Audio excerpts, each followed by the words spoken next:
sekali lagi titik terpenting menurut saya Sokogurunya itu supaya jangan ke depan itu terjadi pembelahan. Concern kalau saya concern saya pertama adalah pembelahan politik yang kemudian menjadi tidak produktif, berat dan tidak produktif, menyakitkan kita gitu. Tapi kan itu dampak dari presidensial threshold.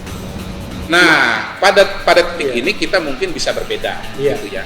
Anda hilangkan pun Anda hilangkan pun sama sekali persyaratan threshold itu. Tapi begitu aturan masih seperti sekarang, seperti saya bilang tadi, 10 calon, tapi kemudian ada putaran kedua, saya jamin tetap baik, tetap terbelah, tetap ada kampret, tetap ada cebong.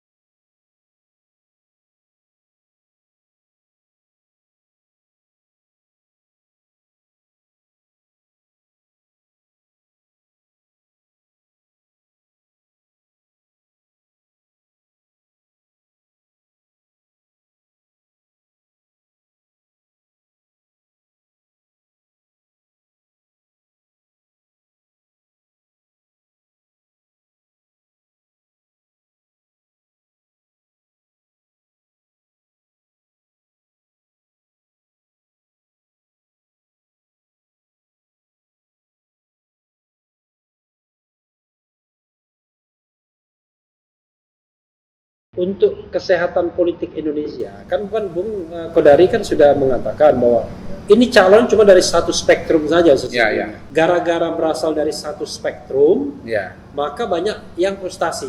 Dalam tanda kutip frustasinya Justru oposisi itu tidak oposisi yang sehat, oposisi di luar sistem yang besar. Fenomena misalnya 212, fenomena 411. 212 pasca pilkada DKI ya, itu kan sebenarnya ekspresi oposisi di luar sistem kan. Nah, Bung Kodari ya, kita bicara untuk kesehatan politik kita. Ini untuk kesehatan. Kita tahu bahwa bahkan jangankan spektrum kanan ya, partai-partai Islam saja itu kalau kita hitung kan jumlahnya kan kecil sekali tadi kan. Nomor 1 itu PDIP dari segi suara, Gerindra nomor 2, nomor 3 Golkar, nomor 4 Nasdem, baru PKB, nomor 6 Demokrat, nomor 7 baru kemudian PKS, nomor 8 PAN, baru P3. Jadi kecil banget suara yang spektrum kanan. Tapi kan bukan berarti mereka nggak punya tokoh sesungguhnya. Tokoh kan sekarang paling tidak muncul ya dalam diri Anies Baswedan misalnya, HRS mungkin, atau UAS atau siapapun. Nah, untuk kesehatan politik Indonesia, karena kan besok saya tahu Anda mau check out kan? Bukan check out apa? Jangan check out, medical check up. Medical check up. Kalau check out nggak sempet nonton acara ini lagi. Anda mau medical check up, itu sebaiknya seperti apa? Oke lah, Anda seperti dokter filsuf politik ya kan? Jadi begini, sebuah sistem itu kan banyak variabelnya. Seperti bangunan itu ada banyak tiangnya. Kalau saya yang paling khawatir sebetulnya, kalau ditanya ya mana yang penting itu ya, nomor 1 itu adalah persyaratan pemenang Pilpres itu harus 50%. Kenapa? Berapapun jumlah calon yang maju dalam Pilpres, ketika ada syarat 50%, most likely 50% plus 1. 50% plus 1. Simple majority. Ya karena Bung nambah saya tambah juga. Seolah-olah saya nggak ngerti. Itu orang Palembang. Sebetulnya problem terbesarnya di sana. Karena berapapun calon di awal mau 3, kita kan pernah sejarah 3. Kita mau 5, pernah 5. Walaupun 50% plus 1 itu bukan simple majority itu, absolute majority. Absolute. Simple majority juga? Enggak dong. Kalau simple itu kalau misalnya 3 calon, berapapun dapatnya. Sorry. Gitu. Mohon maaf, saya kebalik. Oke. Harusnya kita bukan absolute, kita simple majority aja. Jadi saya mau bilang begitu. Jadi kita harus menciptakan sistem itu simple majority saja. Jangan absolute majority. Terima kasih koreksi. Ini penting sekali nih. Penting sekali karena ini akan ditonton seluruh dunia dan akan menentukan masa depan Republik Indonesia. Saya jamin itu. Nah, jadi gimana kaitannya dengan simple majority? Saya mau simple majority aja. Gitu. Nah, berapa jumlah calon yang bisa? Ya silakan, gitu loh. Tetapi Iya. sebetulnya dengan logika seperti itu, kalau hemat saya, memang calon-calon ini perlu diajukan oleh katakanlah cukup besar sebetulnya, katakanlah koalisi gitu loh. Karena apa? Karena ya paling tidak dia punya kaki ya, jangan nggak punya kaki sama sekali. Gitu. Itu pemikiran saya. Gitu. Jadi misalnya nanti ada 5 pasang calon, gitu. Dan saya menduga sebetulnya akan sulit 5 ya, kecenderungannya 3 atau 4. Karena partai politik itu. Nah kalau basisnya 20% maksimal 4 calon. Ya. Maksimal 4 calon. 4 calon. Ya. Saya belum sampai kepada diskusi berapa persen harusnya ya. Okay. Sekali lagi titik terpenting menurut saya sokogurunya itu supaya jangan ke depan itu terjadi pembelahan. Concern kalau saya pertama adalah pembelahan politik yang kemudian menjadi tidak produktif, berat dan tidak produktif, menyakitkan kita gitu, menyusahkan kita gitu. Tapi kan itu dampak dari presidensial threshold. Nah, pada titik ini kita mungkin bisa berbeda gitu ya. Anda hilangkan pun ya. Anda hilangkan pun sama sekali persyaratan threshold itu. Tapi begitu aturan masih seperti sekarang, seperti saya bilang tadi, 10 calon, tapi kemudian ada putaran kedua, saya jamin tetap kelahi, tetap terbelah, tetap ada kampret, tetap ada cebong. Tapi kan itu nggak terjadi waktu zaman SBY. Waktu SBY 2004 dan 2009. 2004 kita punya 5 calon, dan putaran kedua head to head antara. Oh iya, Anda naif. Ya. Saya agak suruh sedikit ya. Anda naif, Bung. Kenapa? Jadi pada pertama ya 2004 dan 2009 itu sangat berbeda. 2009 tidak terjadi putaran kedua. That's okay. Ya. Saya langsung 2004. selesai ya 2004. 2004 itu terjadi. Perempuan tidak boleh jadi pemimpin. Itu tahun 99. 2004. Itu 99. 2004. Ingat nggak itu tokoh? Iya, saya tahu. Argumen itu dipakai lagi. Jadi begini ceritanya. Saya ceritakan 2005 ya. Saya ceritakan ya. Taruhan. Taruhan. Ya. Jadi tahun 2005 itu ada 5 pasang calon presiden. 2004 tahun. Ini karena pikiran udah mau medikal apa? Gara-gara lu bilang check out tadi loh. Medical check up. Golkar ya, itu calonnya Wiranto dengan Solahuddin Wahid, kan. Kemudian PDI, saya lupa nih koalisinya siapa ya. Megawati dengan Hasyim Muzadi, ya.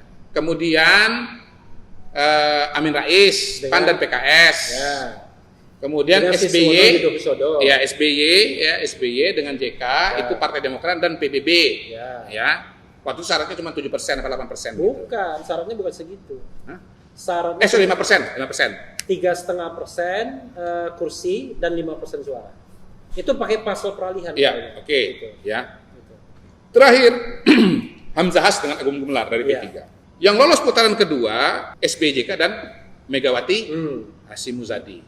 Terjadilah dua pengelompokan besar yang secara terminologi waktu itu adalah koalisi kerakyatan dan koalisi kebangsaan. PDI Perjuangan membangun koalisi kebangsaan, Golkar gabung di sana, P3 gabung di sana. Dibalas koalisi kerakyatan. Termati kata saya, dibalas. Iya. Wah, saya ngaku kebangsaan. Kita bikin kerakyatan, kan begitu. SBY cuman dapat tambahan dari PKS. Gitu. PKS saja. Nah, disitulah kemudian argumentasi lama tadi itu keluar. Ada Pak Hamzah Has P3 mengatakan perempuan tidak boleh jadi pemimpin. Bahkan mohon maaf kalau nggak salah waktu itu PBR ya, almarhum tuh menyebut kata-kata yang kemudian jadi kontroversial waktu itu dan berbau agama juga. Seingat saya ada hubungannya dengan 2 huruf B. Jadi ya begitu 2 calon saja itu niscaya pengelompokan itu terjadi seperti itu. Masalahnya tahun 2004 itu adalah yang namanya kontestasi ideologi, benturan peradaban belum sekental sekarang ini. Dulu Eropa dalam tanda kutip tenang-tenang saja. Dulu Amerika tenang-tenang saja begitu. Sekarang di Eropa ada fenomena ketika Anda bilang saja itu kayak ilmiah ya caranya ngomong. Sama-sama yang cukup. Saya ingat, ini pronunciation-nya kayak Helmiah ya. Iya. Jadi pada waktu SBY itu dunia tuh dalam tanda kutip lebih tenang gitu loh. Sekarang di Eropa ada terorisme kan. Dan ada ini barang media sosial. Media sosial itu membuat berita informasi begitu melimpah dengan segala kategorinya, baik yang bisa dipertanggungjawabkan maupun tidak bisa dipertanggungjawabkan. Jadi intinya, Kodari mengatakan jangan sampai 2 calon, kan begitu? Iya. Sepakat saya. Iya. Hanya masalahnya presidensial threshold sudah menyebabkan 2 kali 2 calon. Nggak bisa Anda hilangkan itu pun ketika syaratnya masih 50% plus 1, absolute majority, maka akan ada 2 pasang. Kan gampang. Presidensial threshold dihilangkan, 50% plus 1 dihilangkan, klop kita selesai barang itu. Kan kenapa terserah saya. Kan saya udah bilang soko gurunya di mana gitu ya. Soko gurunya kalau saya ada pada titik itu bahwa 50%-nya dihapuskan.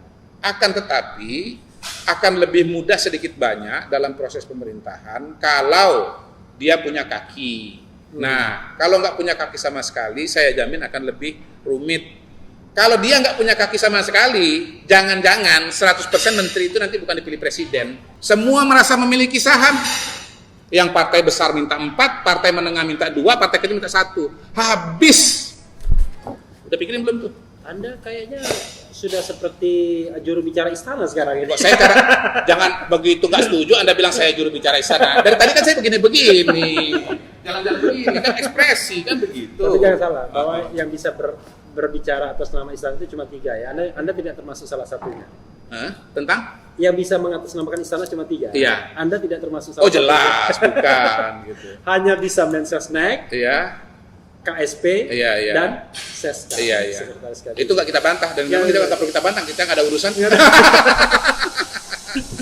Jadi Bung Kodari ya. Saya kira pada titik itu kita sama aja ya. Intinya adalah kita menginginkan politik kita lebih sehat.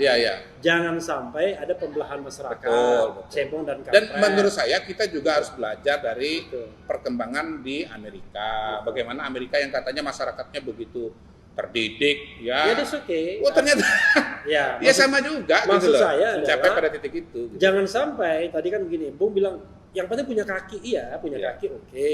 Tapi jangan sampai kakinya kebanyakan sehingga 2 calon lagi.